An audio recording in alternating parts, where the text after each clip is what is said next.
জানো মা, মাধবী যখন স্যারের জন্য নাস্তা নিয়ে যায়, স্যার তখন ট্যাপ ট্যাপ করে মাধবীর দিকে তাকিয়ে থাকে। মনে হয় মাধবীকে আস্ত গিলে খাবে, এমন ভঙ্গি। স্যারের নজর এতটা খারাপ। মায়ের সামনে অভিযোগ করায় মাও ক্ষেপে যায়, রেগে জবাব দেয়। শুধু কি মাধবীর দিকেই নজর দেয়, নাকি তোর দিকেও নজর দেয়? সুহানা খাতুনের প্রশ্নের উত্তরে মেয়ে সাবিহা বলল, কী যে বলো মা, বলতেও লজ্জা লাগে। ও শুধু মাধবীকেই না, মাধবী যখন কোমর বাঁকা করে স্যারের সামনে নাস্তা রাখে, তখন তার শরীরের দিকেও তাকিয়ে থাকে। যাক বাবা, ভণ্ড মাস্টার তাহলে তোকে নজর দেয়নি। না মা, আমি তো ওর মতো এত সুন্দরী না যে আমার দিকে নজর দিবে। এই মেয়ে বাসায় থাকতে আমার বিয়েই হবে না। তুই ঠিক বলেছিস, তোর ওই লুচ্চা স্যারের সাথে ওর বিয়ে দিয়ে ঘর থেকে বিদায় করে দেব ওকে। মা মেয়ের কথা আড়াল থেকে শুনে মাধবী লতার চোখ দুটো দিয়ে জল গড়িয়ে পড়ছে। এ এক বোবা কান্না, সারা জীবন কাঁদতে হবে। কেউ দেখবেও না, জানবেও না। সান্ত্বনা দেওয়া তো দূরেই থাক। পরের দিন স্যারের পড়ানো প্রায়ই শেষ। এই সময় সুহানা খাতুন মাধবীর হাতে নাস্তার প্লেট ধরিয়ে দেয়। নাস্তা বলতে দুইটা টোস্ট, বিস্কুট আর এক কাপ চা। মাধবী বুঝতে পারছে হয়তো বিরাট কোনো ঝড় আসতে চলেছে তার জীবনে। মা বাবাহীন এতিম মেয়েকে এমন বিপদ থেকে রক্ষা করার মতো কেউ নেই, একমাত্র আল্লাহ ছাড়া। সব বুঝতে পারছে মাধবী, তবুও বিস্কুটের প্লেট এক হাতে, অন্য হাতে চায়ের কাপ ধরে স্যারের সামনে গেল। এদিকে রুহেল অপলক দৃষ্টিতে তাকিয়ে আছে মাধবীর দিকে। মাধবীর চোখের দিকে তাকিয়ে আনমনে বলছে, আমি দেখছি যে যে তোমার দেখল কালো কেশে ও গেল কেশে মেয়ে, তুমি কাহার পথ চেয়ে মেলেছিল ওই কেশ। তোমার ভোমর কালো চোখে যখন পড়ল আমার চোখ, আমার অথয়ে চলে রোজ আমার ডুব সাঁতারটা হোক। শোনো কাজল চোখের মেয়ে, আমি তোমার হব ঠিক, তুমি অথই সাগর বলি, আমি একরোখা নাবিক। রুহেল এখনো তাকিয়ে আছে মাধবীলতার দিকে। এদিকে মাধবীলতাও রুহেলের চোখাচোখি হতেই মাধবী চোখ সরিয়ে কোনো রকম প্লেট আর চায়ের কাপ রেখেই ঘুরে আসতে যাবে, তখনই সাবিহা চিল্লিয়ে বলল, আপনি তো বড় অসভ্য স্যার, প্রতিদিন মাধবীর শরীরের দিকে নজর দেন, আজ আবার কোমরেও নজর পড়ল। আপনার নজরে তো মেয়েটা বিয়েই হবে না। মার কথা শেষ হওয়া মাত্রই সাবিহা ঘরে ঢুকে মাধবীর গালে থাপ্পড় বসিয়ে দেয় আর বলতে শুরু করে, কী রে হারামজাদি, শরীর দেখিয়ে পয়সা ইনকাম শুরু করবি নাকি? এসব নোংরামি এ বাড়িতে চলবে না। বলেই স্যারের দিকে তাকিয়ে বলল, তোমরাও পারো বটে, 2 টাকার মাস্টার লজ্জা শরম খুইয়ে মেয়েদের দিকে তাকাও, লজ্জা থাকা উচিত। রুহেল থতমত খেয়ে যায়। কি হচ্ছে এইসব? কিছুই বুঝতে না পেরে জিজ্ঞাসুভাবে বলল, কিসব বলছেন আন্টি? আমি পড়াই ঠিকই, কিন্তু কখনো এত খারাপ দৃষ্টি দিইনি। মিথ্যা অপবাদ কেন দিচ্ছেন? মিথ্যা অপবাদ মানে? আমি প্রতিদিন খেয়াল করি, আর কত মিথ্যা বলবেন আপনি? শাক দিয়ে মাছ ঢাকছেন? মার বজ্র কণ্ঠ। চিল্লাচিল্লি শুনে পাশের বাসার আন্টি চলে আসে। পাশাপাশি ফ্ল্যাট। এ বাড়িতে কি হয় ও বাড়ির সবাই টের পায়। ও বাড়ির যা খবর এ বাড়িতে বসেই জানতে পারে সবাই। সেই রুহুলকে কথা বলার সুযোগ না দিয়েই লেখা বেগম বললেন, ছি ছি ছি, এই জন্যই শিক্ষা সমাজ আজ ঘৃণিত। মেয়েরা এদের কাছে পড়া শিখবে নাকি? মাধবী কানে আঙ্গুল দিয়ে দাঁড়িয়ে আছে। সুহানা খাতুন মাধবীর গালে আরেকটা চড় মেরে দেয় আর চিৎকার করে বলল, এক হাতে কি তালি বাজে? এই হারামি মাইয়ারও দোষ আছে, বাপ মা নেই, শাসন করবে কে? মাধবী মাত্রই এসএসসি দিয়েছে আর সাবিহা সামনের বছর দিবে। সাবিহাও এইবার এসএসসি দেওয়ার কথা ছিল, কিন্তু টেস্ট পরীক্ষা অ্যালাও হয়নি, তাই আগামীতে দিবে। এমন মেয়ে কিভাবে তাকে অপমান করছে। মাধবীর মন চাচ্ছে মাটি খুঁড়ে নিচে ঢুকে যায়, কিংবা গলায় দড়ি দিয়ে উপরে চলে যায়। বাপ মা মরা মেয়েগুলোর কপাল হয়তো এমন পোড়াই হয়। রুহেল জোর গলায় বলল, দেখুন আন্টি, আপনাদের ভুল হচ্ছে। হ্যাঁ, আমি মেয়ের দিকে তাকিয়েছি, কিন্তু শুধু চোখে দেখতাম, কখনো আপনাদের মতো নিচু মন মানসিকতা নিয়ে দেখিনি। আইসে আমার সাধুপুরুষ, সবগুলোরে আমার চেনা আছে। এই সেমরিরে আমি ঘরে রাখতে পারবো না। ওরে এক্ষুনি এই ভণ্ড মাস্টারের লগে বিয়া দিয়ে বিদায় করে দেন ভাবি। যেই বলায় সেই শুরু। রুহেলকে আটকে রেখে বাসার কয়েকজন প্রতিবেশী মিলে বিয়ের আয়োজন করে বসে। মাধবীকেও রুহেলের পাশে জোর করে বসিয়ে রাখা হয়েছে। বিয়ে করতে না চাইলেও জোর করে বিয়ে দিবেই এমন পরিস্থিতির শিকার রুহেল।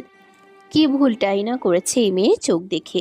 মেয়েটার চোখে একটা নেশা আছে, কালো চোখের মনের ভিতর অনেক কষ্ট লুকিয়ে আছে।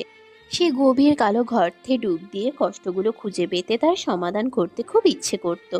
চোখ দুটোতে এক প্রকার মায়া আছে, একদম মায়াজাল, যে জালে একবার আটকে যাবে কখনো ছুটতে পারবে না। মায়ার অতলে আরো ডুবে যেতে ইচ্ছে করবে, কিন্তু সব ইচ্ছেকে প্রাধান্য দিতে নেই বলে এক পলক দেখেই চোখ ফিরিয়ে নিত রুহেল। কে জানতো এই এক পলক দৃষ্টি তার জন্য কাল হয়ে দাঁড়াবে। তাহলে কখনোই ওভাবে দেখতো না রুহেল। অবশেষে রুহেলের সাথে মাধবীলতা ওরফে মাধবীর বিয়ে হয়ে যায়। বাধ্য হয়ে বিয়ে করাতে এক প্রকার রেগে যায় রুহেল। বিয়ের পর যখন সবাই মাধবীর হাত তার হাতে তুলে দেয়, তখন রেগে গিয়ে মাধবীর কানের কাছে ফিসফিস করে বলল, জোর করে বিয়ে করতে বাধ্য করলে আমাকে, না বউ হিসেবে মানব, না তোমাকে নিয়ে সংসার করা সম্ভব। মাধবী বুঝে যায় এতিমের কপালে কখনো সুখ আসবার নয়। শুধু দীর্ঘশ্বাস ছাড়ল। অল্প কিছু কাপড় আর মাধবীর ব্যবহার্য জিনিসপত্র একটা ব্যাগে দিয়ে দেয় সাবিহা। এক প্রকার দুজনকে বাড়ি থেকে বের করে যেন স্বস্তির নিঃশ্বাস ফেলে সোহানা। রুহেল খুব জোরে জোরে হাঁটছে। মাধবী ওর সাথে হাঁটতেই পারছে না, কিন্তু অবলম্বন একমাত্র রুহেলই। আর যাওয়ার কোনো জায়গা নেই বলে এক প্রকার দৌড়াচ্ছে রুহেলের সাথে। চারিদিকে খাখা রোদ, দুজনেই ঘেমে নিয়ে একাকার। হঠাৎ ফুটপাতের উপর দাঁড়িয়ে পড়ে রুহেল। মাধবীও দাঁড়ালো। রুহেল চিৎকার করে বলল, আমার পেছনে আসছিস কেন?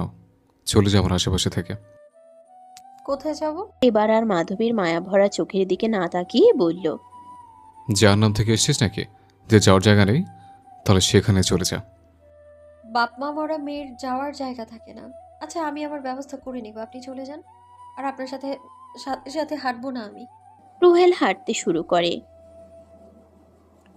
আর মাধবী একবার রুহেলের দিকে তাকিয়ে চোখ বন্ধ করে ফুটপাতের উপর বসে পড়ে।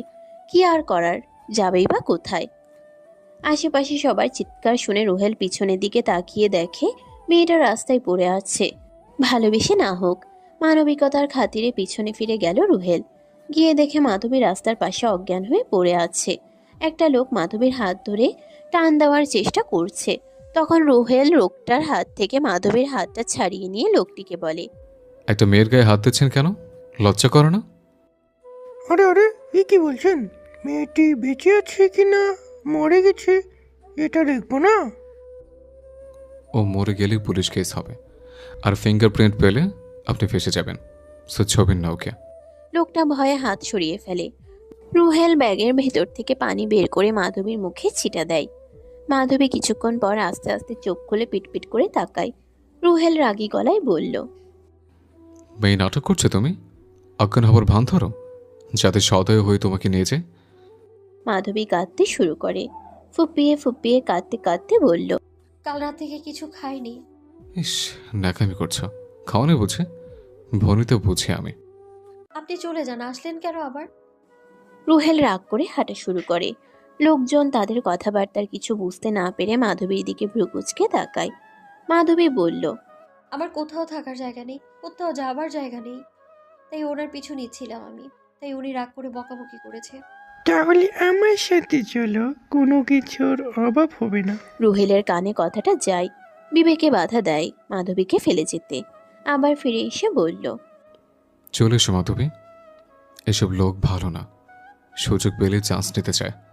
মাধবী আশেপাশে কিছুই না দেখে রুহেলের পিছু নেয়। রুহেল হঠাৎ দাঁড়িয়ে যায়। ফুটপাতের দোকান থেকে পাউরুটি কিনে মাধবীকে দেয়। মাধবী না খেয়ে তাকিয়ে আছে রুহেলের দিকে। অদৃশ্য এক মায়া কাজ করছে রুহেলের মুখ পানে। এটা কি পবিত্র বন্ধনের টান, নাকি অন্য কিছু? ছোট বেঞ্চের উপর বসে আছে রুহেল। মাধবীও বসে পড়ে রুহেলের পাশে। প্রচণ্ড রোদ, অনেক রাস্তা হেঁটেছে, বড্ড ক্লান্ত দুজন। রুহেলের দিকে একবার তাকিয়ে পাউরুটি চিবাতে শুরু করে মাধবী। মনে হচ্ছে কতদিনের ক্ষুধার্ত। রুহেলও বিস্কুট নেয় একটা। মাধবী পাউরুটি খাওয়া হলে দাম শোধ করে উঠে দাঁড়ায় রুহেল। মাধবীকে বলল, তুমি এখানে বসে থাকবে, কোথাও যাবে না। আমি একটা টিউশনে করে আসছে। আসবেন তো? না এসে উপায় আছে? টিউশনে না করলে তো পেটের ভাত জুটবে না। আজ বেশি পড়াবো না, আধা ঘন্টা অপেক্ষা করো প্লিজ। রুহেল একটা বাড়িতে ঢুকে যায়। মাধবী একটা গাছের গুড়িতে গিয়ে বসে। জানে না রুহেল ফিরে আসবে কিনা, তবুও অপেক্ষা, একটা অনিশ্চিত ভবিষ্যতের। রুহেল মাত্রই এইচএসসি দিয়েছে, মাধবী থেকে 2 বছরের বড়, মধ্যবিত্ত পরিবারের সন্তান। পড়াশোনার খরচ চলে টিউশনির টাকাতে। বাবা ছোট চাকুরি করে, বেতন মাত্র 10,000 টাকা। এ দিয়ে চিটাগাংয়ের মতো শহরে 3 ভাই বোনকে পড়ানো কষ্টসাধ্য ব্যাপার। তাও কুলিয়ে যেত যখন বাচ্চারা ছোট ছিল, কিন্তু এখন ওদের পড়াশোনার খরচ বেড়ে গেছে। সম্ভব হয় না ফারুক আলীর পক্ষে সবকিছু সামলানো। বড় মেয়েটা অনার্স ফার্স্ট ইয়ারে, বিবাহ উপযুক্ত। তবে চিটাগাংয়ের মতো শহরে যৌতুক ছাড়া বিয়ে ভাবা অসম্ভব। ছোট ছেলে রাফি এবার ইন্টার ফার্স্ট ইয়ারে পড়ে। 2 ভাই ছোট ক্লাসে টিউশনি করে নিজেদের খরচ চালায়। মেয়েটাও কম পরিশ্রম করে না, আশেপাশে 3টা বাচ্চাকে পড়ায়, সাথে নিজের পড়াশোনা কন্টিনিউ করছে। এক কথায় সংগ্রামী পরিবার। নিজেদের ভাগ্য পরিবর্তনে যুদ্ধে অবিরাম লড়ে যাচ্ছে, কিন্তু দুঃখের সাগর পেরিয়ে সুখের ভেলায় ওঠা কিছুতেই সম্ভব হচ্ছে না। আর হবে কিনা তাও জানা নেই, তবে তারা হাল ছেড়ে দেয়নি। প্রায় 45 মিনিট পরে রুহেল আসে। এসে দেখে মাধবী এখনও গেটের দিকে তাকিয়ে আছে। একটা মেয়ে কতটা নিরুপায় হলে এমন হয়ে বসে থাকে, তা অজানা রুহেলের কাছে।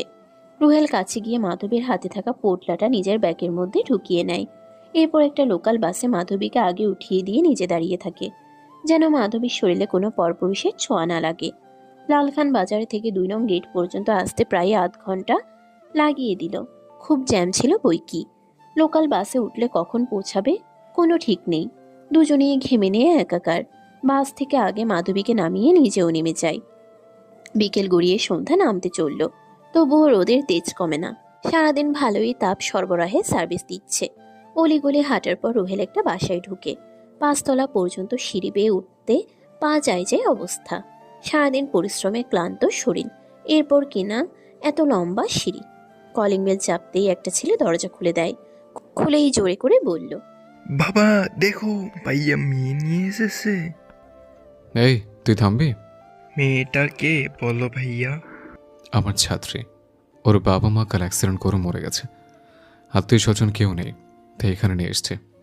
খুবই দুঃখের সংবাদ বাবা, কিন্তু আমাদের অভাবের সংসারে কিভাবে আরেকজনের দায়িত্ব নেব বল? একটা কমেন্ট করে দিও প্লিজ। মাধবী বুঝতে পারছে এ বাড়ি তার জন্য নয়। কোথায় যাবে এখন সে?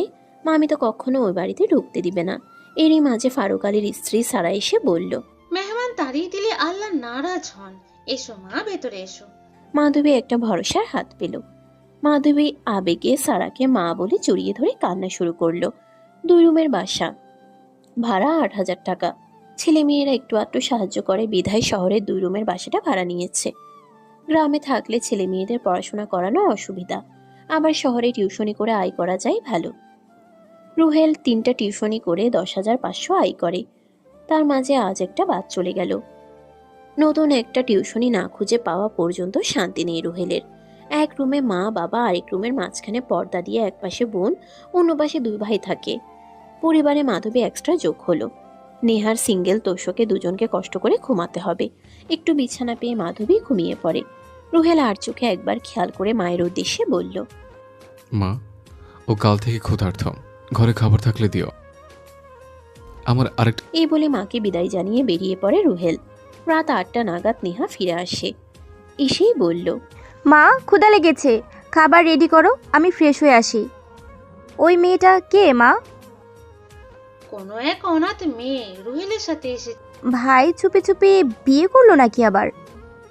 আরে না, ওর বাপ মা কাল অ্যাক্সিডেন্টে মারা গেছে নাকি।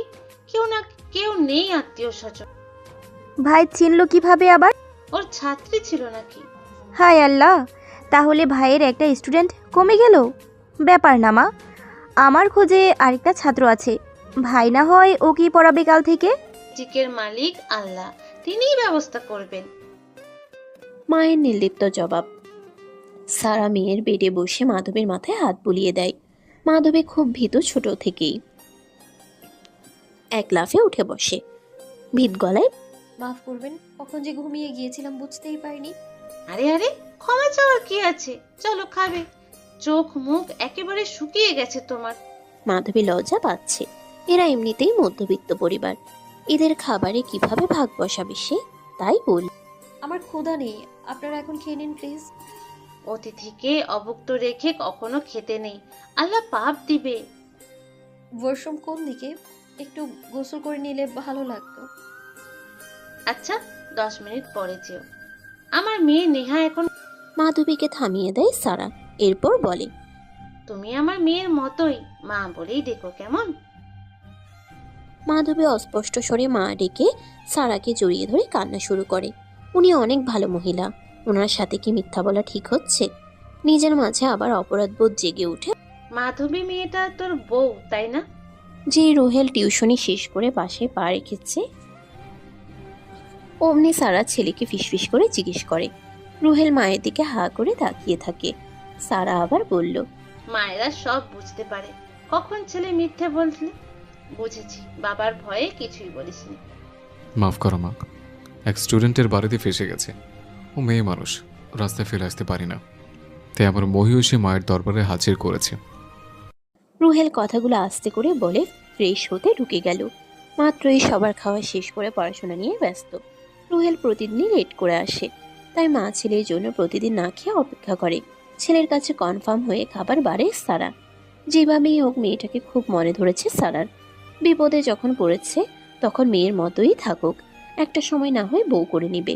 আগে পড়াশোনা শেষ করে রুহেলের কোনো গতি তো হোক। কিন্তু রুহেলের বাবা কি মানবে? মনের মাঝে ভয় চাপা রেখে রুহেলের জন্য অপেক্ষা করতে থাকে।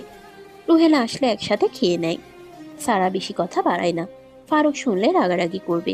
তাছাড়া রুহেলের পড়াশোনা অনেক বাকি।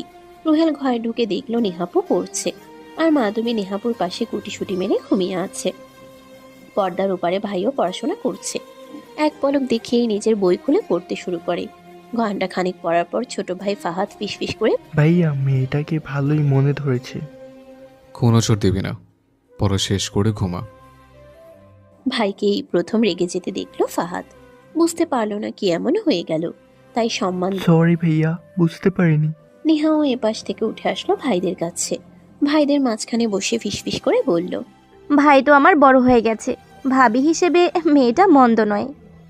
রুহেল চোখ বড় বড় করে তাকায়। মাধবী সব বলে দেয়নি তো আবার? নেহা আবার বলল, মেয়েটাকে প্রথম দেখেই বুঝেছি অসহায়, তবে ভাইকে তো চিনি, সে কখনো অচেনা মেয়েকে বাসায় আনবে না জানি। সে থেকেই বুঝে নিয়েছি যেভাবেই হোক ও তোর বউ। ফেসে গেছে আপু, বিয়ে করতে চায়নি। একটা ছাত্রী আমাকে মিথ্যা অপবাদ দিয়ে ওদের বাসার কাছের মেয়েকে আমার গলায় ঝুলিয়ে দিয়েছে। বাবা কি বলিস না প্লিজ, বাবা জানলে খুব রাগ করবে। ও কাজের মেয়ে দেখে মনেই হচ্ছে না, হয়তো ওর কোনো পরিচয় থাকতেও পারে। জানি না আপু, আমি ওর নাম ছাড়া আর কিছুই জানি না। ওই ছাত্রীর বাসায় ভালো করে খোঁজ লাগাতে হবে, তাহলে বুঝতে পারবি ওর পরিচয়। ওরা মা আর মেয়ে ছাড়া ওই বাসাতে আর কেউ নেই। মাধবী নিশ্চয় বলবে। ওকে আর কিছু জিজ্ঞেস করিও না, বাবা বুঝে ফেলবে। কাল রাতে 4 জন একসাথে ছাদে যাব, এরপর না হয় ওর থেকে কথা নেব। তাহলে ওকে কি বলে ডাকবো? খবরদার ভাবি বলিস না, ছোট আপু ডাকবি। কেন? আরে গাধা, বাবা জানলে কি হবে বুঝতে পারছিস? ফাহাদ সম্মতি দেয়। সেদিনের মতো পড়ার বই খাতা গুটিয়ে যে যার মতো ঘুমিয়ে পড়ে। পরের দিন আবার কার্যক্ষেত্রে যেতে হবে। পরিমাণ মতো না ঘুমালে এনার্জি পাবে না। ফজরের ওয়াক্তে মাধবীর আগে ঘুম ভাঙে। আগে থেকেই নামাজ পড়ার অভ্যাস আছে। মাধবী উঠে নেহাকে ডাক। আপু উঠুন, নামাজের সময় হয়ে গেছে। নেহা চোখ কষলিয়ে উঠে পড়ে। মেয়েটা তো খুব ভালো, কাল রাতে গল্প করতে গিয়ে ঘুমাতে দেরি হয়ে গেছে বলে ফজরে নামাজ পড়তেও দেরি হয়ে গেছে। মাধবীর প্রতি কৃতজ্ঞতা দেখিয়ে নেহা বলল, অনেক শুক্রিয়া ছোট আপু। মাধবী অবাক হয়। নেহা কত বড়, তবুও তাকে আপু ডাকছে দেখে মাধবীকে তাকিয়ে থাকতে দেখে নেহা বলল, তাড়াতাড়ি নামাজ পড়ে নাও, এরপর কোরআন শরীফ পড়ে যে যার মতো কাজ করব। মাধবী খেয়াল করলেও রুহেল আর ফাহাদ নেই। ওরা আগেই মসজিদে চলে গেছে হয়তো। অজু করে এসে যে যার মতো নামাজ সেরে নেয়। এরপর কোরআন শরীফ পড়ে নেহা বাইরে যায়। মাধবী খেয়াল করলেও রুহেল আর ফাহাদ নেই। ওরা আগেই মসজিদে চলে গেছে হয়তো। অজু করে এসে যে যার মতো নামাজ সেরে নেয়। এরপর কোরআন শরীফ পড়ে নেহা বাইরে যায়।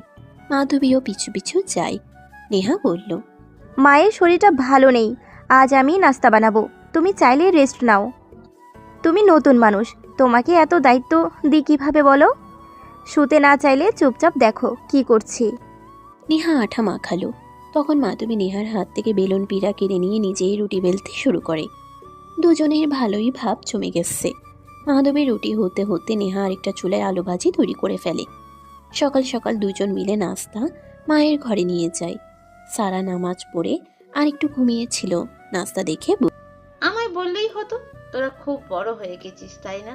আমি কি নাস্তা করতে পারি না নাকি? হ্যাঁ পারো। দুপুরের খাবার রেডি করে পারো কিনা দেখিয়ে দিও। সারা হাসলো। নেহার সাথে কখনো কথাই পারে না। তিনজন মিলে খেয়ে নেয়। ততক্ষণে ফাহাদ আর রোহেলও চলে আসে। সারা জিজ্ঞেস করলো, এতক্ষণ কোথায় গিয়েছিলি? মসজিদে নামাজ পড়ে কোরআন পড়া শেষ করে বারান্দা করছি। রোহেল বলল। ফাহাদও বলল ওরা একসাথেই পড়ছিল। সকালের পড়া ভালো মনে থাকে, সেজন্য প্রতিদিনে ওরা পড়ে। বাড়িটা গলির ভিতর, তাই মসজিদের বারান্দায় পড়াটাকে নিত্যদিনের অভ্যাসে পরিণত করেছে দুই ভাই। ফাহাদ খেয়ে নিয়ে কলেজ বের হয়, আর রোহেল কোচিংয়ের উদ্দেশ্যে, নেহা ভার্সিটির উদ্দেশ্যে বের হয়। নেহা সপ্তাহে 3 দিন বা 2 দিন ভার্সিটি যায়। প্রতিদিন ক্লাস থাকে না, নইলে কষ্ট হতো প্রচুর। নেহা বেরিয়ে যাওয়ার পর ফারুক আলী আসে বাজার নিয়ে। ডায়াবেটিস আছে। নামাজ শেষ করে হাঁটার পর একেবারে বাজার নিয়েই ওঠে। ঘেমে গেছে 5 তলা পর্যন্ত এত ভারী বাজারের ব্যাগ বহন করে আনতে গিয়ে। সারা শাড়ির আঁচল দিয়ে ফারুকের মুখ মুছে দেয়। ওই মুহূর্তে কারেন্ট চলে গেছিল দেখে হাত পাখা দিয়ে বাতাস করা শুরু করে। মাধবী দূর থেকে এই দম্পতির ভালোবাসা দেখে অবাক। ফারুক, মেয়েটা কি এখানে থাকবে? আহা, অনাথকে আশ্রয় দিলে আল্লাহ খুশি হন। তাহলে বাসায় অনাথ আশ্রম খুলি। আরে রাগ করো কেন? উঠতি বয়সের মেয়েকে তাড়িয়ে দিয়ে কিভাবে বলো? ওর যদি বিপদ হয়ে যায় তাহলে আল্লাহ কি আমাদের মাফ করবেন? সারা, পারো ইমোশনাল ব্ল্যাকমেল করতে। বলো মেয়েটাকে মনে ধরেছে, কাছে রাখতে চাও? সেটা নয়, যাও ফ্রেশ হয়ে খেয়ে অফিসে যাও। ফারুক এই একজনের কাছেই নরম, কিন্তু ছেলে মেয়েদের সামনে সবসময় গরম দেখায়। বাবা হিসেবে কখনো ছেলে মেয়েদের একটু আদর দেয় না। হয়তো আর্থিক সংকটের জন্য ছেলে মেয়েদের সামনে হাসি খুশি থাকতে লজ্জা বোধ করে। মা এটা কি করছেন? আর বলো না মা, নিচের ফ্ল্যাটে বিয়ের অনুষ্ঠান 5 দিন পর, তাই ব্লাউজ আর পেটিকোট সেলাইয়ের অর্ডার নিয়েছি। আপনি অর্ডারে কাজ নেন? এই তো শুধুমাত্র হাত খরচের জন্য যতটুকু সম্ভব করি। আচ্ছা মা, ওই আপুরা নিশ্চয়ই শাড়ির সাথে অর্নামেন্টসও কিনবে। কিনতেই পারে, কেন বলো তো? আপনি আমার সাথে বাজারে যাবেন, তাহলে কিছু হাতের কাজ আমিও করতাম। ওরা যদি পছন্দ করে কিনে নেয়। তুমি কি বানাতে চাচ্ছ? প্লাস্টিকে ফুল দিয়ে হলুদের সাজের জন্য গয়না। তুমি ওগুলো পারো? এর আগে সাবিহাকে বানিয়ে দিয়েছিলাম, তখন ওগুলো দেখে অনেকে পছন্দ করেছিল, কিন্তু অর্ডার নিতে দেয়নি মামি। মামির বাসায় থাকতে? মা পরে বলবো এসব, উনি বলতে না করেছেন। ও সব বলেছে, তুমি যে ওর বউ ও সেটা বলেছে। মাধবী অবাক হয়, ছেলেটা সত্যি বলে দিল। তাহলে কি বউ হিসেবে তাকে মেনে নেবে, নাকি আবার তাকে তাড়িয়ে দিবে? মনের ভিতর অনেক প্রশ্ন জাগে। সেগুলো দমিয়ে রেখে সারাকে সব খুলে বলে কি ঘটেছিল কাল। অতঃপর সারাকে রাজি করিয়ে কর্ণফুলী মার্কেটে যায়। প্রয়োজনীয় সব কিনে নিয়ে ফিরে আসে প্রায় 1.5 ঘন্টা পর। কাজ করতে হবে মাধবীকে। এভাবে এই মধ্যবিত্ত খেটে খাওয়া মানুষগুলোর মাথার বোঝা হবার কোনো মানেই হয় না।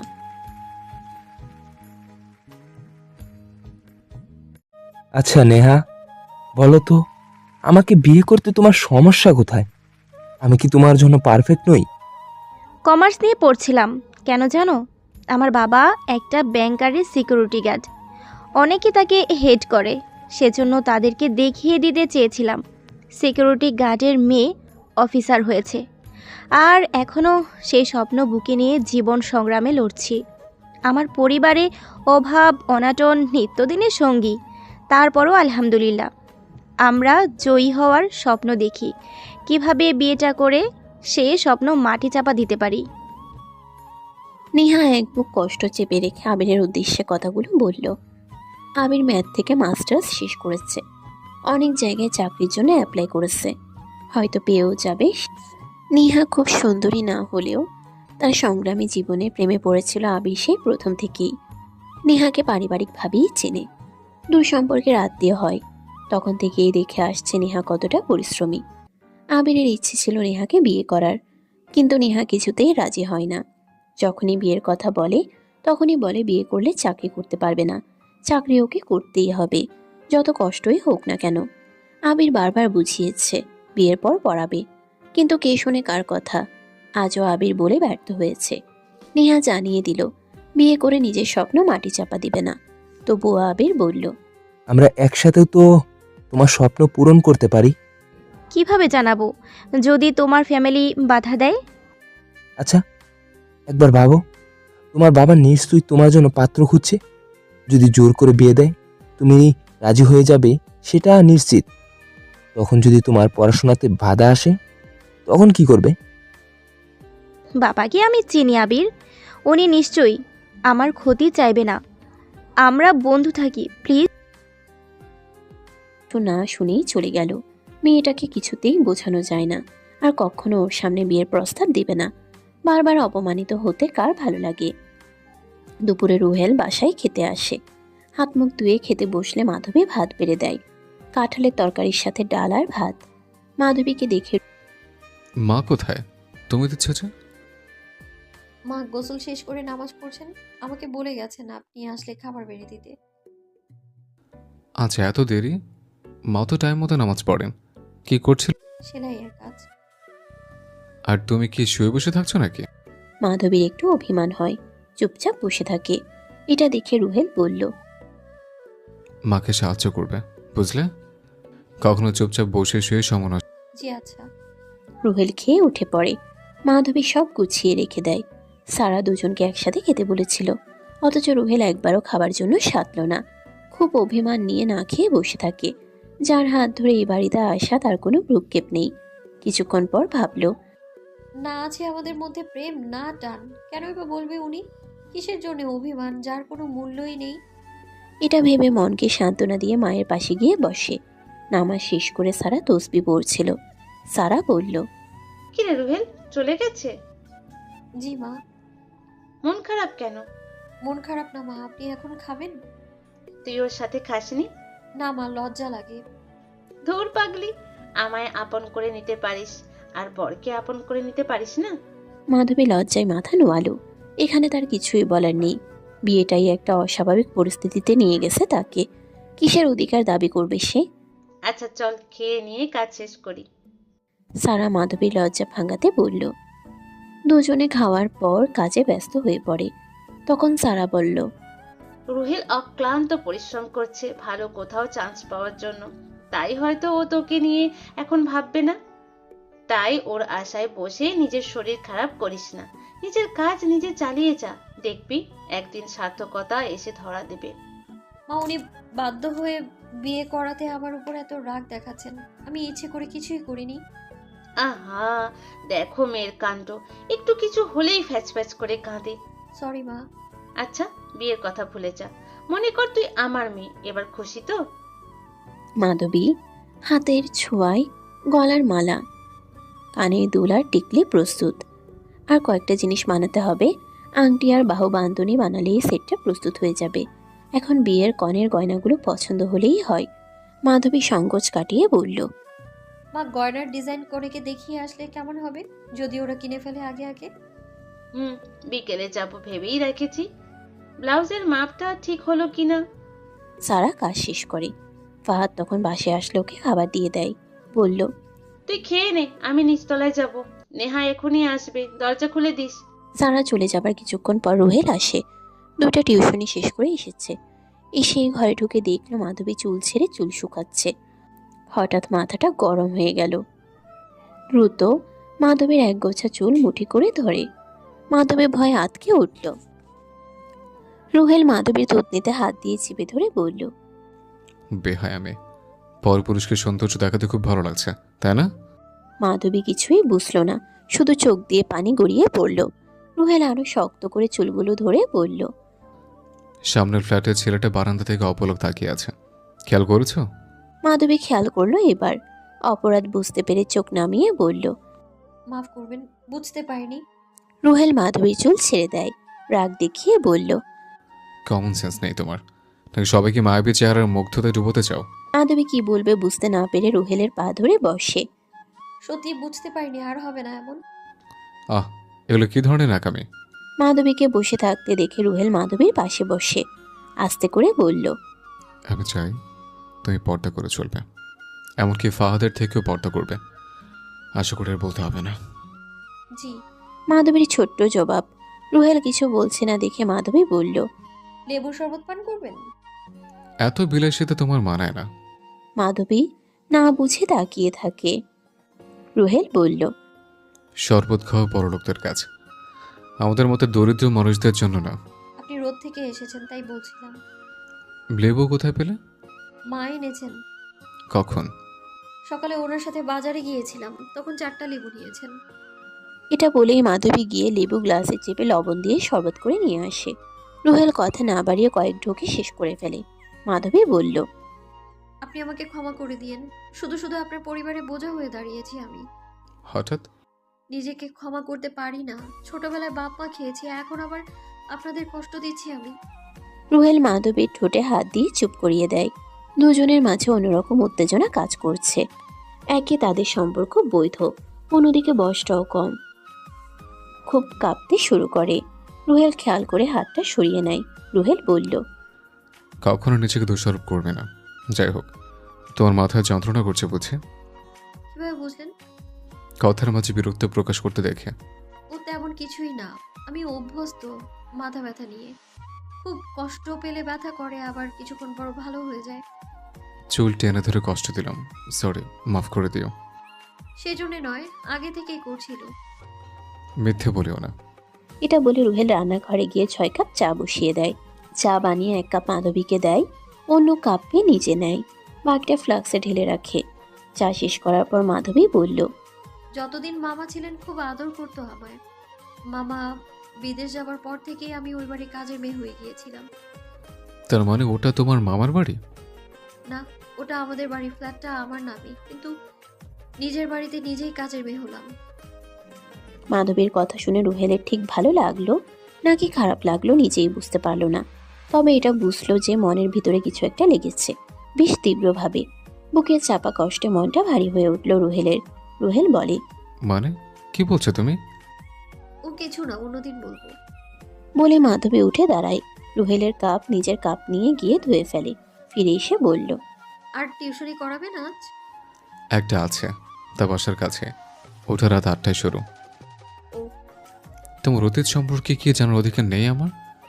মাধবী অবাক হয়ে তাকিয়ে থাকলো রুহেলের দিকে কিছুক্ষণ, তারপর বলে, বলবো তো অবশ্যই, কিন্তু এখন বলা অসম্ভব, তাই পরে জানাবো। কিন্তু সময় হলে? তোমার ভাগ্নি তো বাড়ি থেকে পালিয়ে গেছে মহিদুল। সোহানের কথা বুঝে ওঠার আগেই সাবিহা বলল, হ্যাঁ বাবা, তাও আবার আমার গণিত মাস্টারের সাথে। ভিডিও কলের ওপাশ থেকে দীর্ঘশ্বাস ছাড়ে মহিদুল ইসলাম, শুধু বলল, মাধবী এমন কাজ করতে পারলো? কত আশা করেছিলাম পড়াশোনা শেষ করে চাকরি করবে। মেয়ের কি যৌবন চাহিদা, ও তো এমন রং করতে ব্যস্ত, ও আবার পড়বে কখন? মুখ সামলে কথা বলো সুহানা, ভুলে যেও না আমি ওর মামা হই। ওর সাথে কথা বলার ব্যবস্থা করো, নইলে দেশে এসে তোমাকে দেখে নিব। ভাগ্নির জন্য প্রেম উতলে পড়ছে দেখছি। তা তোমার ভাগ্নি কই পালিয়ে গেছে? আমি দেখতে গেছি নাকি? নাগর কোথায় নিয়ে গেছে তা তোমার ভাগ্নি আর তার নাগর জানে। তুমি একটা শয়তান মহিলা। বলে ফোন কেটে দেয় মহিদুল। বাবা বেছে বেছে এই শয়তান মহিলাটাকে ঘাড়ে চাপিয়ে দিয়েছিল বলে মৃত বাবাকে মনে মনে দোষারোপ করতে থাকে মহিদুল। এই জন্যই হয়তো মা এই মেয়েটাকে পছন্দ করতো না। আমার মায়ের সাথেই কত খারাপ ব্যবহারটাই না করতো। আহারে, মাটা আমার দুঃখ পেয়েই দুনিয়া থেকে বিদায় নিয়েছে। মা যেমন হয়েছে তেমন শয়তানের পেট থেকে তো শয়তানই জন্মাবে। এগুলো ভেবে মন খারাপ করে নিজের ডিউটিতে মন দেয় মহিদুল ইসলাম। প্রবাসে প্রচুর কষ্ট করতে হয়, ডে লেবারদের কষ্টের সীমা নেই, অথচ তাদের পরিবার এমন একটা ভাব ধরে যেন তাদের স্বামী বা বাবা বা ভাই খুব সুখে আছে, টাকা পাঠাচ্ছে বেহিসেবি, অথচ একবারও খোঁজ নেয় না তারা আছে কেমন, কি করছে, কিংবা তারা খাচ্ছেটা কি। মহিদুল আবারও দীর্ঘশ্বাস ছাড়ে।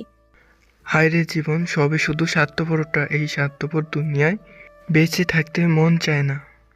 সারা ফিরে এসে বিছানার কোণে বসে পড়ে। খুব পরিশ্রম হয়েছে আজ, তবুও ঠোঁটের কোণে হাসির ছোঁয়া। 10 মিনিট বিশ্রাম নিয়ে মাধবীকে ডাক দেয়। মাধবী দৌড়ে আসে, যেন ডাকের অপেক্ষায় ছিল। গয়নাগুলো অপির শাড়ির সাথে পুরো মিলে গেছে। অপি তো জানিয়ে দিয়েছে এই গয়নাগুলো সে কিনবে, কিন্তু বলে একটু থেমে আবার বলল। বাজার দামের চেয়ে কম দিবে বলেছে। মাধবী খুশিতে আত্মহারা হয়ে আল্লাহর নিকট আলহামদুলিল্লাহ বলে শুকরিয়া আদায় করল। মুখে এক চিলতে হাসি এনে বলল, দিয়ে দিন মা, বিয়ের অনুষ্ঠানে অনেক মেয়ে আসবে, যদি কেউ পছন্দ করে আবার অর্ডার করতে পারে। সারাও হাসল। মেয়েটার বুদ্ধি আছে বই কি। এরই মাঝে ফারুক আসে ডিউটি শেষ করে। এসেই জিজ্ঞেস করে, মা বিয়েতে কি বিস্ক্রিস শালা পরামর্শ দিচ্ছ? মাধবী ফারুককে খেয়াল করে আস্তে করে সরে আসলো। যাওয়ার সময় বলে গেল, বাবা আমি আসছি। ফারুক অবাক হলো, আবার মনে মনে খুশিও হয়েছে। সারাকে জিজ্ঞেস করলো, আরেকজনের বাবা হয়ে গেলাম রাতারাতি। মেয়ে সন্তান কল্যাণ নিয়ে আসে। যেমন এই মেয়েটা আসতে না আসতেই পরিবারের জন্য কি পরিশ্রম তাই না শুরু করেছে দেখো। বলে মাধবীর বানানো গয়না দেখালো আর বলল, ফুল সেট বিক্রি করে 400 মতো লাভ থাকবে। বাহ, মেয়ে তো ভালোই কাজের। দেখিও, এগুলো যদি আরো বিক্রি হয় তাহলে হয়তো আরো একটু সুখের মুখ দেখবো আমরা। কারণ সেলাই করার চেয়ে এই কাজে লাভ বেশি, যদিও খাটনি প্রচুর, ধৈর্য লাগে অনেক। দেখো অসিনা মেয়েকে আশ্রয় দিয়ে আবার বিপদ না আসে। আল্লাহ আমাদের সাথে এমন করবেন না ইনশাআল্লাহ। আচ্ছা চলো, খেতেও দেবে না নাকি? কেন দিব না? বলে সারা হাসি মুখে রান্নাঘরের দিকে পা বাড়ালো। ফারুক খাওয়া শেষ করে বিছানায় গায়ে লিয়ে দেয়। সারাদিনে দাঁড়িয়ে থাকায় কাজ খুব অল্প সময় বসার সুযোগ পায়। দুপুরে শুকনো রুটি খেতে যেটুকু বসার সুযোগ পায় সেটুকুই। এরই মাঝে সারা ঘরে আসলো। এসেই বলল, ভাবছিলাম ড্রয়িং রুমে 2 ভাইয়ের থাকার তোষকটা বিছিয়ে দেব। মেয়েরা একসাথে থাকুক, ছেলেরাও বড় হচ্ছে। সেটাই করো। হাজার হোক বাগানা নারী ঘরে আছে, এক ঘরে সবাই থাকা ঠিকও হচ্ছে না। সিঁড়ি ঘর থেকে ঢুকেই সামনে অল্প একটু জায়গা নিয়ে ড্রয়িং রুম। তার এক কোণায় 2 ভাইয়ের তোষক টেনে নিয়ে আসে সারা। মাধবী অবশ্য সাহায্য করেছে, কিন্তু বুঝেনি কেন বাহির করে আনলো বিছানাটা।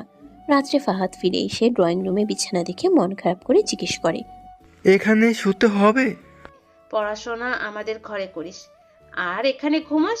বিছানা তো আছেই, ঘুম হলেই হলো। কত মানুষ তো সবার জায়গাটুকুও পায় না, রাস্তা ঘাটে রেল স্টেশনে রাত কাটায়। আল্লাহর কাছে শুকরিয়া করো যে একটা থাকার জায়গা আমাদের আছে। ফাহাদ মনে মনে মাধবীর উপর বিরক্ত হয়ে গেল। ওর জন্যই আমাদের আজ থেকে এখানে ঘুমোতে হবে। নেহা ফিরে এসে দেখলো বাইরে বিছানা। কিছুই না বলে কাজ শেষ করে আসলো।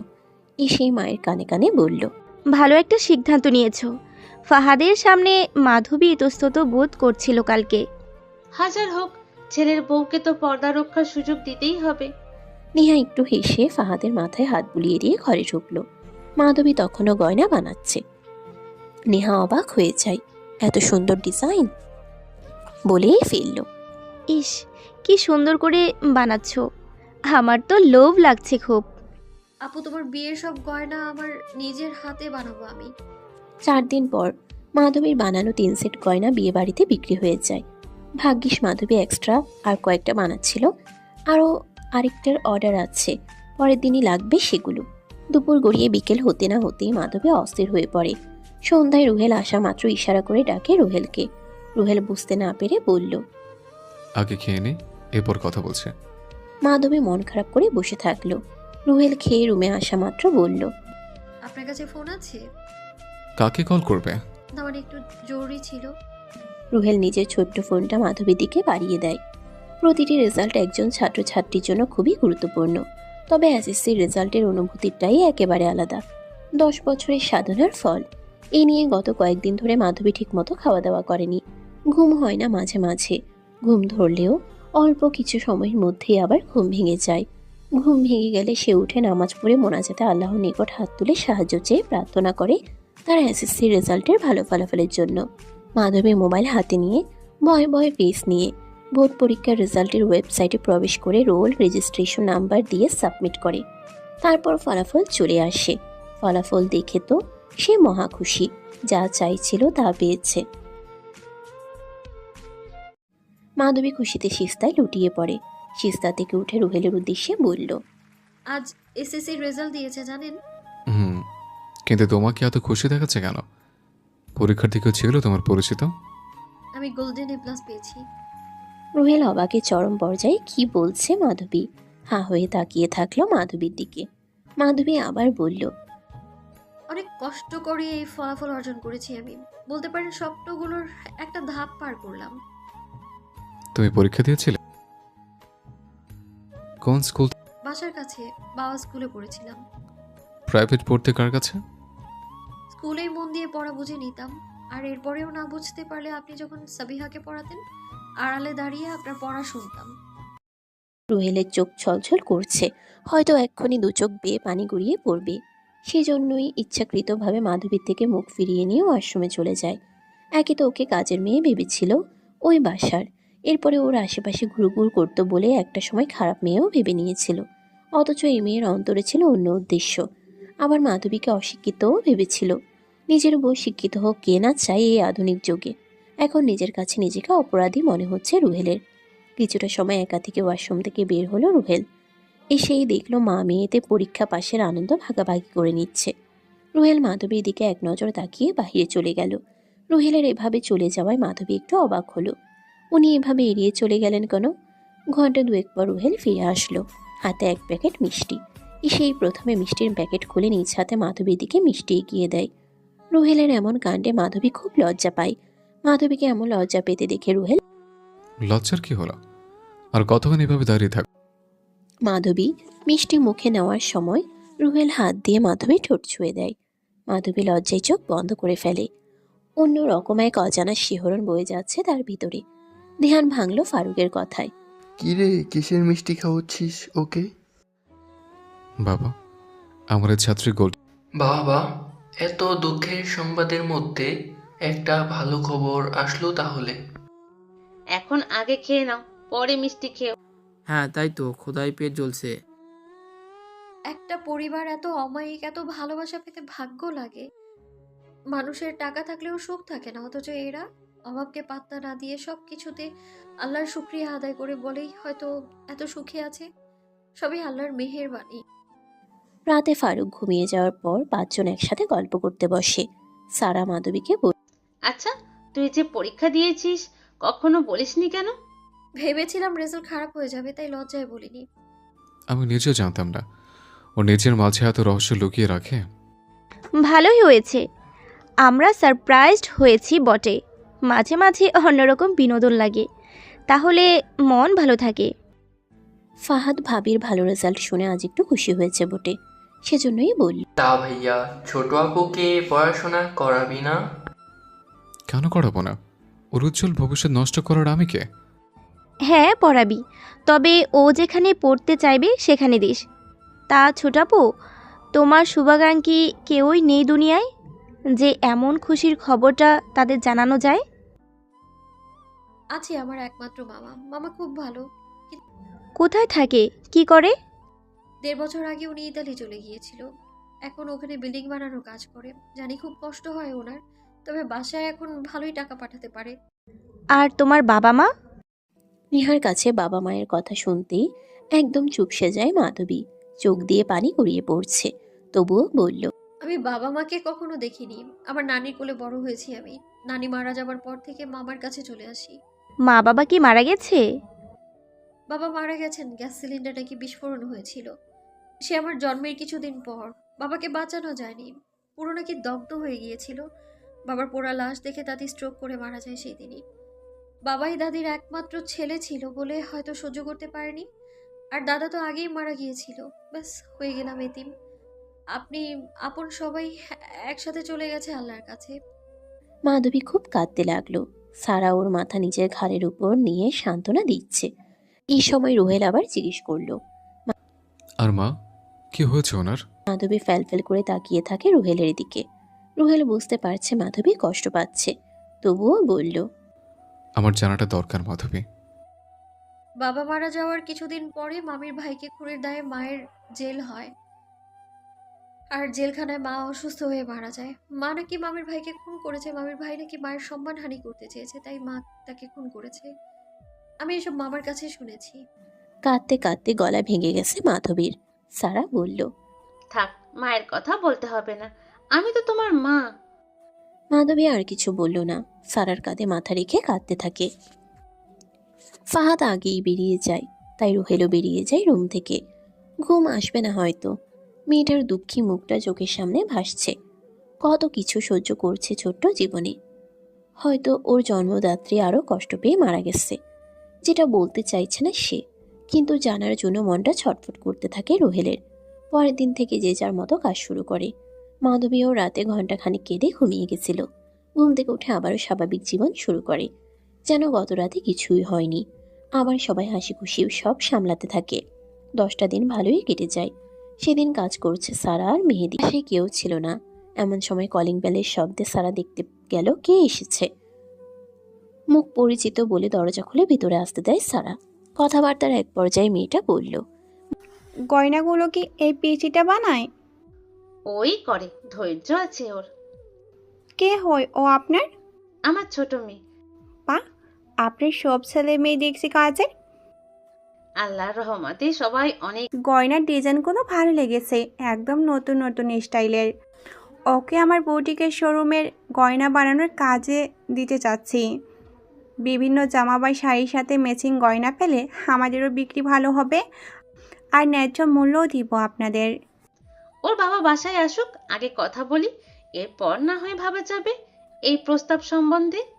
মাধবী খুব খুশি হয়েছে, তবুও মনে একটা ভয়, রুহেল রাজি হবে কিনা। ছাদে যা। সবাই ঘুমিয়ে পড়েছে, মাধবীও ঘুমিয়েছিল, কিন্তু মাঝরাতে হঠাৎ ওয়াশরুমে যাওয়ার প্রয়োজন বলে বাইরে এসেছিল। তখনই রুহেল ওকে জিজ্ঞেস করলো ছাদে যাবে কিনা। মাধবী কি বলবে ভেবে না পেয়ে শুধু উপরে নিচে মাথা উঠালো আর নামালো। ওদের বাসাটা 7 তলা, ছাদে উঠতে কষ্ট কম হয়।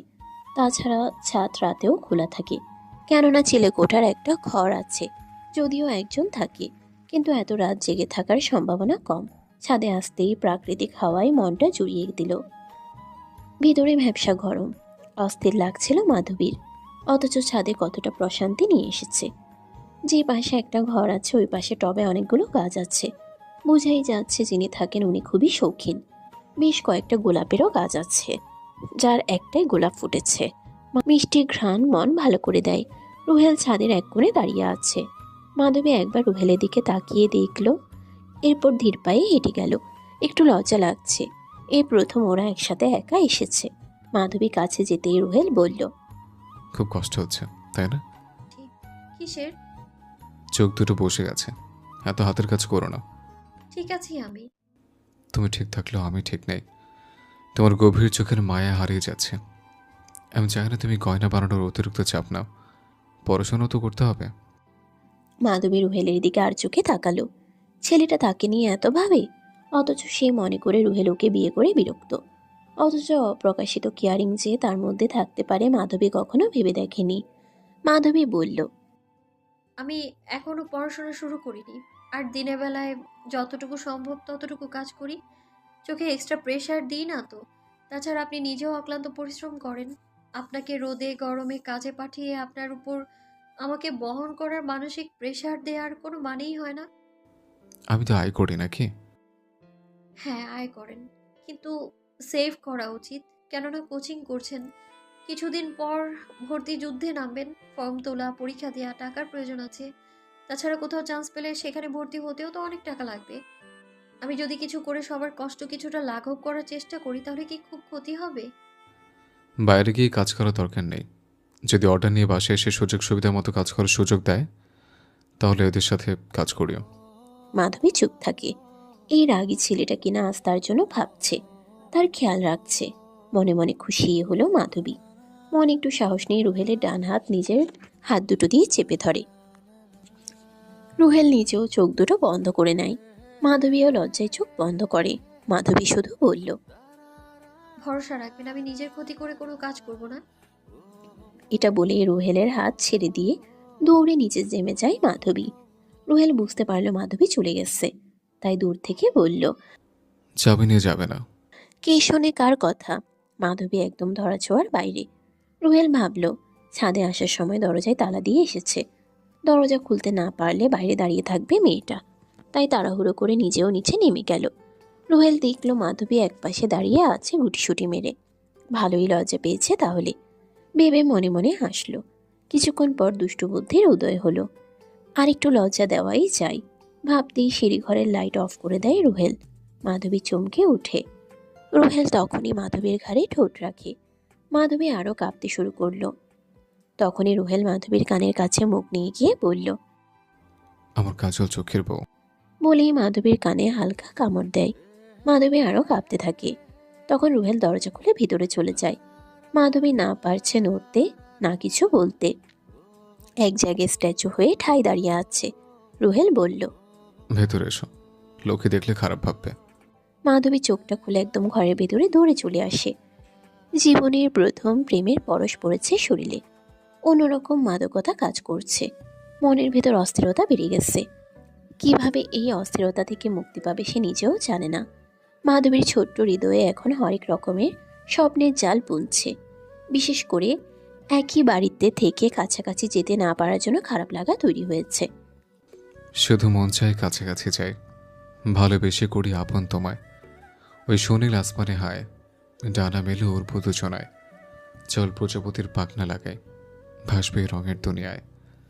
ভ্রমর হয়ে ফুলের মতো খায়, ফুলের মাঝে স্বপ্নের বাসর সাজে।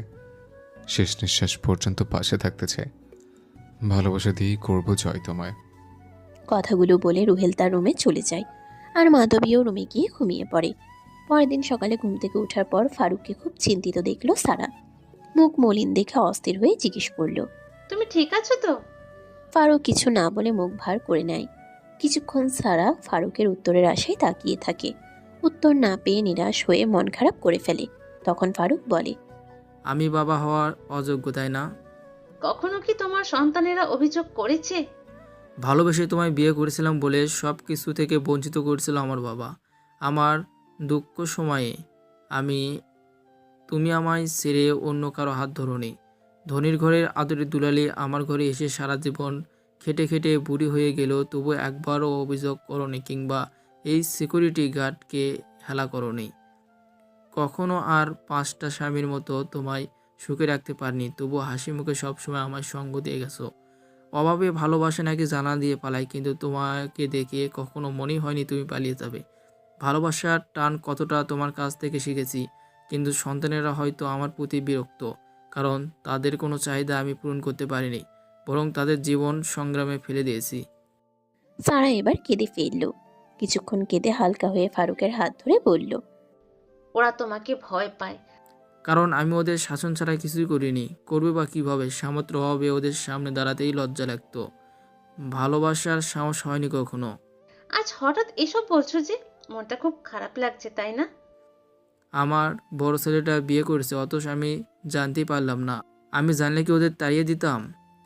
ফারুক, আমি বাচ্চাদের দায়িত্ব নিতে পারি না বললে হতো এই লুকোচুরি। সারা কিছু না বলে কাঁদতে শুরু করলো। বাচ্চারা তোমায় ভয় পায়, সেই জন্যই হয়তো তোমাকে বলতে সাহস পায়নি।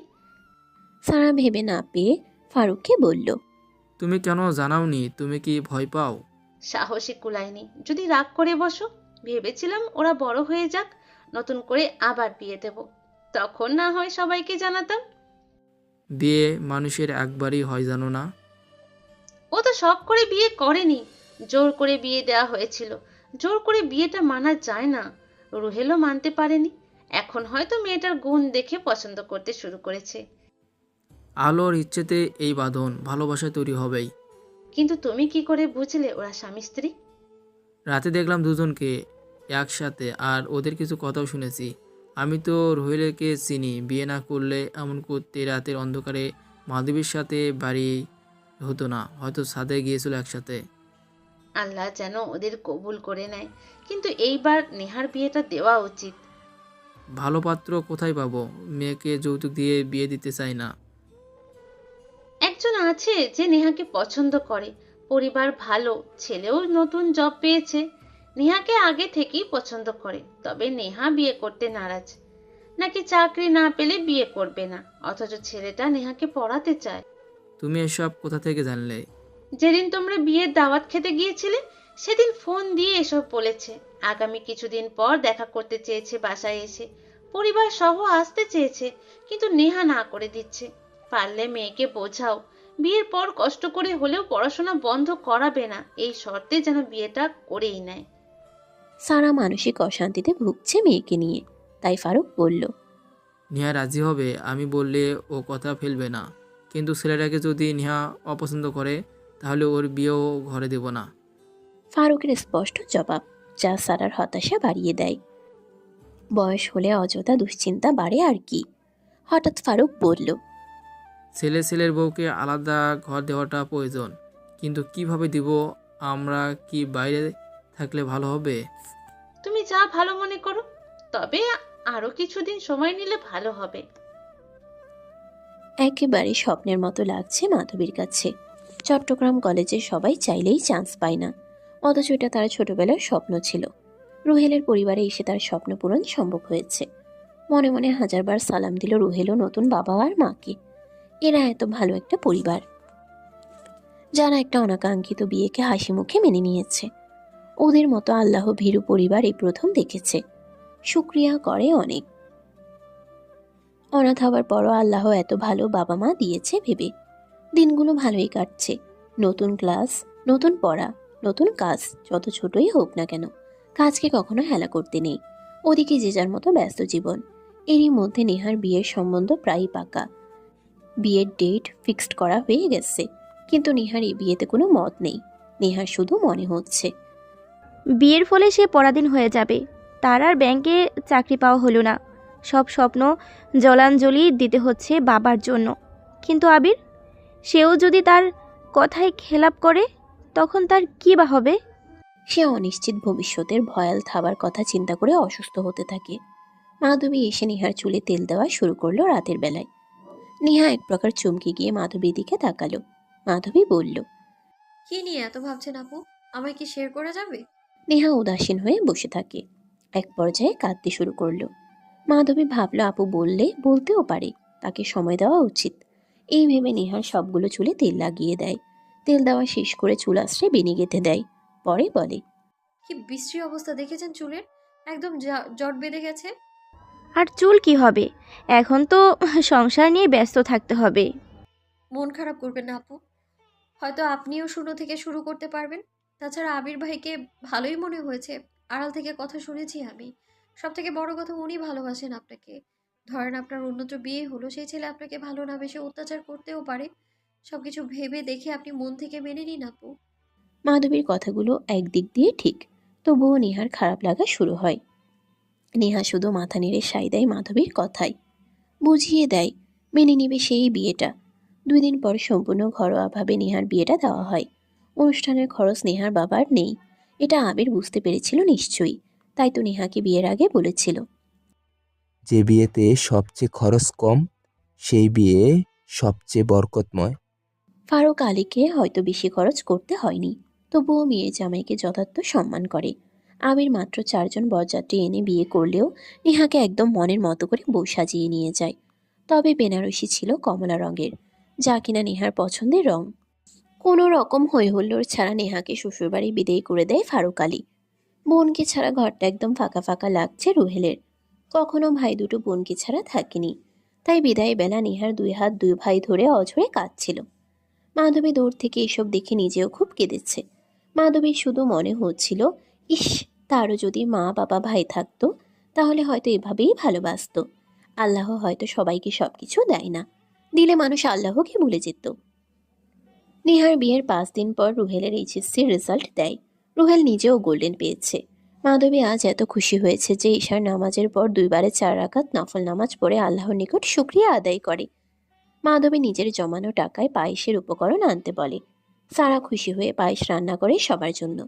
সবার খাওয়া শেষ হলে রুহেল বলল, এটা ক্ষণিকের খুশি, যদি ভালো জায়গায় চান্স না পায় তাহলে আনন্দ বৃথা যাবে। আল্লাহ চাইলে আপনি ইনশাআল্লাহ পারবেন, কেন হতাশ হচ্ছেন? তবুও অতীতে যা হয়ে গেছে তা নিয়ে আফসোস করবেন না, আবার ভবিষ্যতে কি হতে পারে সেটা নিয়ে দুশ্চিন্তা করবেন না। বর্তমান নিয়ে সুখে থাকুন, কেননা আপনার আমার ভবিষ্যৎ কেউ জানে না। কেউ কখন মৃত্যু আসে জানি না, তাহলে ভবিষ্যৎ নিয়ে দুশ্চিন্তা করে নিজের শরীর খারাপ করার কি কোনো মানে আছে? রুহেল কিছু বলতে চেয়েও বলল না, মনে মনে ভাবল এই মেয়েটার প্রতিটি কথায় প্রশান্তি মেলে। পড়াশোনা বাড়িয়ে দিলে ইনশাল্লাহ হয়ে যাবে। মাধবীর সাথে কয়েকবার চোখাচোখি হলেও রুহেল বেশি কথা না বাড়িয়ে নিজের শোবার জায়গায় গিয়ে শুয়ে পড়ে। মেয়েটা অনেক ভালো, তবুও মনটা খারাপ লাগে। হয়তো সারাদিনের ক্লান্তিতে অদ্ভুত খারাপ লাগাগুলো তৈরি হয়। সময় প্রবাহমান, সময় বদলে যাচ্ছে, জীবনের চাহিদাও পরিবর্তন হচ্ছে।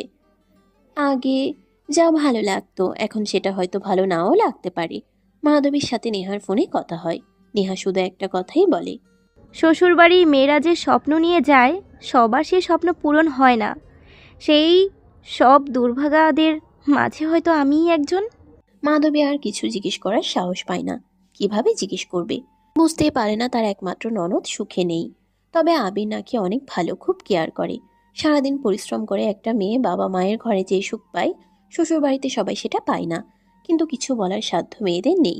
স্পষ্ট জবাব দিলে মেয়ে হয়ে যায় তর্ককারী বেয়াদব বউ, আর নীরবে সহ্য করলে মিনমিনে শয়তান।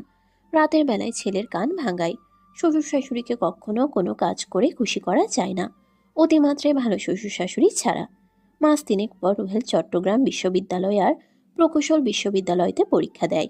রুহেলের বিশ্ববিদ্যালয়ে 3টা সাবজেক্টে মেরিটে চান্স পায়, প্রাণী বিজ্ঞান, কেমিস্ট্রি আর ফার্মেসি। রুহেলের মনের মতো একটা সাবজেক্টও হয়নি এগুলো। কিন্তু প্রকৌশল বিশ্ববিদ্যালয়ের রেজাল্ট দেখে হতবাক হয়ে যায় রুহেল। 10ম হয়েছে সে। এত ভালো ফলাফল করবে আশাও করেনি। আল্লাহ যখন যাকে দেয় 2 হাত ভরে দেয়, ব্যাপারটা এরকমই। রুহেল বাসায় এসে মাধবীকে কোলে তুলে ইচ্ছে মতো ঘোরাতে শুরু করে। এই দ্বিতীয়বারের মতো মাধবীর এত কাছাকাছি এসেছে রুহেল। নিজের মতো আনন্দ প্রকাশ স্বরূপ মাধবী ঠোঁটে একটা কিস দিয়ে বসে। 1 লজ্জা, 2 উত্তেজনা। মাধবী চোখ বন্ধ করে ফেলে। হঠাৎ রুহেল মাধবীকে কোল থেকে নামিয়ে জড়িয়ে ধরে বলে, আচ্ছা, তুমি আমার থেকে দূরে থাকতে পারবে? না, কিভাবে পারবো? আমি বইটা চান্স পেয়েছি, সেখানে ভর্তি হব। তুমি এখন থেকে একা একাই থাকবে, আর আমি মেসে। মাধবী খুশি হয়, কিন্তু মন খারাপ করে বলল, আপনি ওখানে গিয়ে মডার্ন মেয়ের প্রেমে পড়ে যাবেন না তো? ঘরে সুন্দরী বউ রেখে বড় মহিলা দেখে পাপ কামিয়ে কি করব? তাই একদিন সব সুখ এনে দেব তোমায়, ইনশাল্লাহ। সেদিন আমাদের মিলন হবে, আল্লাহ চাইলে। মনের সাথে মন, আত্মার সাথে আত্মা। অবশেষে কয়েকদিন পরে মা বাবার থেকে বিদায় নিয়ে রুহেল ভর্তি হতে চলে যায়। মাধবীর শুধু অপেক্ষার প্রহর গোনা বাকি। মাঝে মাঝে আসবে ছেলেটা, শুধু পথ চেয়ে বসে থাকতে হবে। তবে চোখে রঙিন স্বপ্ন। রুহেলের ভালোবাসা একদিন পরিপূর্ণ হবে মাধবীর জীবন। শুধু কিছু সময়ের অপেক্ষা। আল্লাহ বলেছেন, আমি তোমাদেরকে কিছু কষ্ট দিয়ে পরীক্ষা করব, কিন্তু যারা ধৈর্য ধারণ করে তাদের জন্য রয়েছে বৃহৎ পুরস্কার। আর সেই পুরস্কার মাধবী ও রুহেলও পেয়েছে। 6 বছর পরে আজ মাধবী ও রুহেলের ফুলসজ্জা। দীর্ঘ প্রতীক্ষার শেষে আজ মিলিত হবে দুটি দেহ, দুটি অন্তর। রুহেল পড়াশোনা শেষ করে জব করে, আর মাধবী অনার্স ফাইনাল দিবে সামনে। সাথে পরিচালনা করছে বুটিকের একটি প্রতিষ্ঠান। আর মাধবীর প্রতিষ্ঠানে কাজ করে 100টি মেয়ে। মেয়েরা বাসায় বসে তৈরি করে, আর ফাহাদ ও ফারুক কিছু লোকের মাধ্যমে তা ডেলিভারি দেয়। ফাহাদ অনার্স শেষ করেছে, চাকরির জন্য চেষ্টা করছে। নেহার একটা ছেলে হয়েছে, 3 বছর। নেহাও পড়াশোনা শেষ করে ব্যাংকে জব করছে। বিয়ের পর একটা মেয়ের স্বপ্নে বা লক্ষ্যে পৌঁছাতে তার স্বামী শ্বশুরবাড়ির সাপোর্টটাই গুরুত্বপূর্ণ। নেহা সেই সাপোর্ট পেয়েছে আবিরের থেকে। নেহার লক্ষ্যে পৌঁছাতে আবিরের সাপোর্ট ছিল সবচেয়ে বেশি। আর হ্যাঁ, কথায় আছে না, আল্লাহর বিচার আল্লাহই করেন। আল্লাহ ছাড় দেন, কিন্তু ছেড়ে দেন না। আজ আপনি যেটা করবেন, একদিন সেটাই অন্য কোনোভাবে, অন্য কোনো রূপে ফিরে পাবেন। মাধবীর চলে আসার কিছুদিন পরে সাবিহা একটা ছেলের সাথে নোংরা সম্পর্কে জড়িয়ে পড়ে। পরে এলাকাবাসীর কাছে ধরা খেলে বিয়ে দিয়ে দেয়। সে ঘটনার ধাক্কা সামলাতে না পেরে লজ্জায় দিশেহারা হয়ে সাবিহার মা মাধবীর মামি অসুস্থ হয়ে দীর্ঘদিন মৃত্যুর যন্ত্রণা ভোগ করে মারা যায়। আর মাধবীর মামা এখনো বিদেশে থাকেন, তবে দেশে আসলে মাধবীর কাছেই থাকে। এবার আসি মাধবী ও রুহেলের কথায়। বাসরাত হলো দুটো মানুষের একান্তই কাছে আসার সময়। অচেনা দুটো হৃদয় নিজেদেরকে চেনার সময়, অনুভব করার সময়। তবে মাধবী ও রুহেল একে অপরকে অনেক দিন থেকে চিনে। তারপরও দুজনের মধ্যে হাজারো সংকোচ, হাজারো জড়তা। শীতের নিস্তব্ধতা, চারদিকে নীরবতা। এই রাতে রুহেল আছে মহা আনন্দে। এই সময় অবিবাহিত বা ব্যাচেলর ছেলেরা অনেক কষ্টে রাত পার করে শীতের তীব্রতা কমাতে কোলবালিশ জড়িয়ে ধরে ঘুমায়। কিন্তু রুহেল আজ ব্যাচেলর জীবনের রীতি ঘটিয়ে কোলবালিশের পরিবর্তে আজ বউ ঘুমাবে তার পাশে। সবাই নতুন বউ দেখার জন্য ঘর জুড়ে বসে আছে, আর রুহেল বেচারা বাইরে বসে মশার কামড় খাচ্ছে। শালাবাবু, ঠান্ডা লাগছে? দুলাভাইয়ের মুখের দিকে তাকাতেই বলছিলাম, তিনি মজা করছেন। সুযোগ পেলে যা হয় আর কি। আমি মুচকি হাসার চেষ্টা করে বললাম, না ঠিক আছে। আর তো কিছুক্ষণ, তারপরে ঠান্ডা লাগার বদলে গরম লাগবে। চুপ করে বসে থাকলাম। ওনারা দুজন বলে হাসতে থাকুক, পাশের জন বেশ মজা পাচ্ছে মনে হয়। ওনার কেউ নয়, আমার ছোট ভাই ফাহাদ। ফাহাদও মজা করতে পারেন, সেটা বুঝতে পারলাম। একটু আগে একবার রুমে গিয়েছিলাম, ঘরে ঢুকতেই ফাহাদ বলল, এই রুমে ঘন ঘন আসিস কেন? তোর বউ অন্য কেউ নিয়ে যাবে? আরেক বিপদ। আমি এসেছিলাম লুঙ্গি নিতে। এই বিয়ের পোশাকে কতক্ষণ থাকা যায়? ছোট ভাইয়ের কথা শুনে এমনিতেই বেরিয়ে এলাম। দুলাভাই উঠে দাঁড়ালেন, আমার দিকে তাকিয়ে বললেন, চলো এবারে ঘরে চলো, অনেক রাত হলো।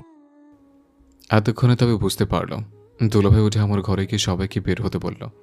দুলাভাই পাশে দাঁড়িয়ে বলল, শোনো, নার্ভাস হওয়ার কিচ্ছু নেই। প্রথম প্রথম একটু নার্ভাস লাগে। লোকটার দিকে তাকালাম, মুখে দুষ্টমের হাসি মিশে আছে।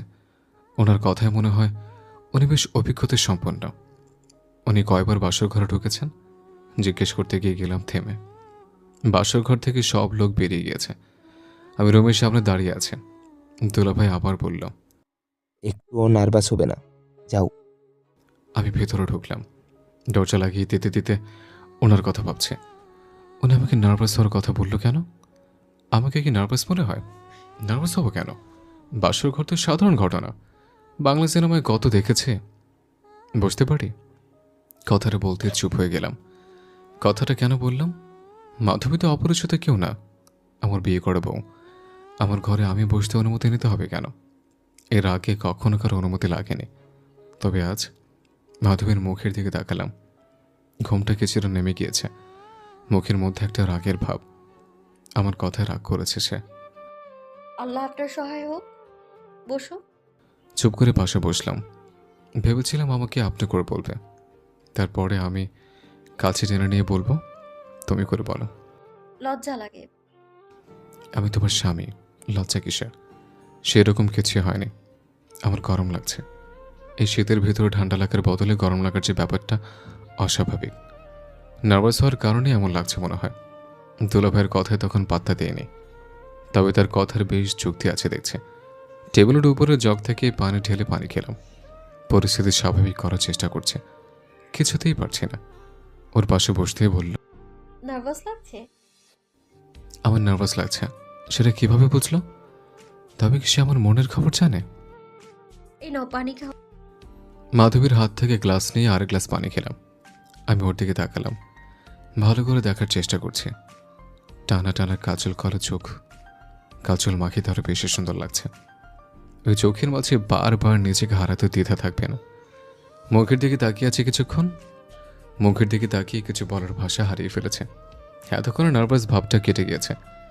এক মুহূর্তে মাধবীকে খুব আপন লাগছে। মাধবী মুচকি হেসে বলল, এভাবেই থাকবে নাকি চেঞ্জ করে নেবে? তুমি চেঞ্জ করো নাও, আমি পরে করছি। ওকে। আমি বিছানায় বসে আছি। ঘরটা খুব সুন্দর করে সাজিয়েছে। ঘর সাজিয়ে অনেক টাকা আদায় করেছে তারা। মাধবী ওয়াশরুম থেকে বেরিয়ে এলো, ওর দিকে তাকিয়ে হাসতে থাকলাম। আমার হাসির ব্যাপারটা সে বুঝতে পেরেছে বোধহয়, তাই কিছুটা লজ্জা পেয়ে মাথা নামিয়ে দাঁড়িয়ে আছে। সে শাড়ি পরেছে, কিন্তু শাড়ির কুচি ঠিক হয়নি। হাসি থামানোর জন্য বললাম, এর আগে শাড়ি পরিনি, কিভাবে কুচি দেয় সেটা আমি পারি না। সমস্যা নেই, আমি ঠিক করে দিচ্ছি। তুমি? কেন, আমাকে কি অকর্ম ঠিকই মনে হয়? তেমন না, তবে তুমি। এখানে এসো, ঠিক করে দিই। মাধবীর শাড়ির কুচি ঠিক করে দিলাম। আমার সুন্দর করে শাড়ি পরানো দেখে সে অবাক। একটা ছেলে হয়ে এত সুন্দর শাড়ি পরাতে পারে? সে বলল, তুমি এত ভালো শাড়ি পরানো কোথা থেকে শিখলে? আগে কয়জনকে শাড়ি কুচি ঠিক করে দিয়েছো? কোনো মেয়েকে পড়ায়নি, তবে ইউটিউব দেখে শিখেছে। মানে? ছোটবেলা থেকে আমার খুব ইচ্ছা ছিল আমি নিজ হাতে আমার বউকে শাড়ি পরাবো।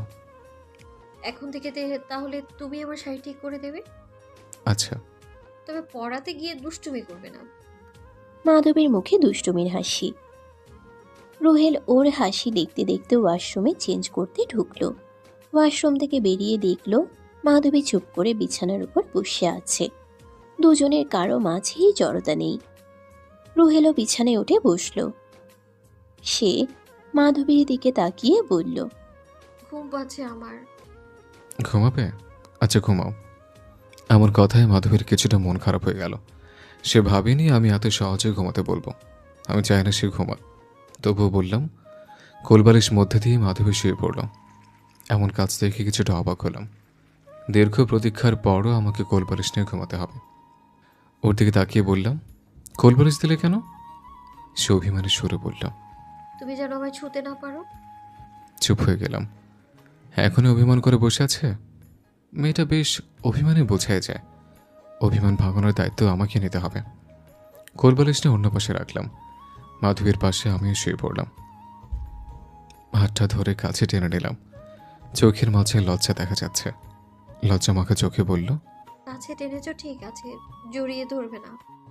কিছু নিষেধের মাঝে হ্যাসূচক কথা থাকে। সে আমাকে জড়িয়ে ধরতে বলেছে। আমি কাছে টেনে শক্ত করে জড়িয়ে ধরলাম। ঠান্ডার জন্য লেপটাও গায়ের উপর জড়িয়ে দিলাম। রাত 2টার বেশি বাজে মনে হয়। আমি চুপ করে শুয়ে আছি। চোখে ঘুম নেই। মাধবীর চোখে এখন ঘুম নেই। আমার বুকে মাথা রেখে মনের কথাগুলো বলে যাচ্ছে। আমি চুপ করে ওকে দেখছি। এমন একটা বউয়ের প্রেমের সাগরে হারাতে ইচ্ছে করছে। নিজের অজান্তে অনেক বেশি ভালোবেসে ফেলেছে। এখন দুজনের কারো ঠান্ডা লাগছে না। প্রেমের উষ্ণতায় মিশে যাচ্ছে দুজন। সমাপ্ত।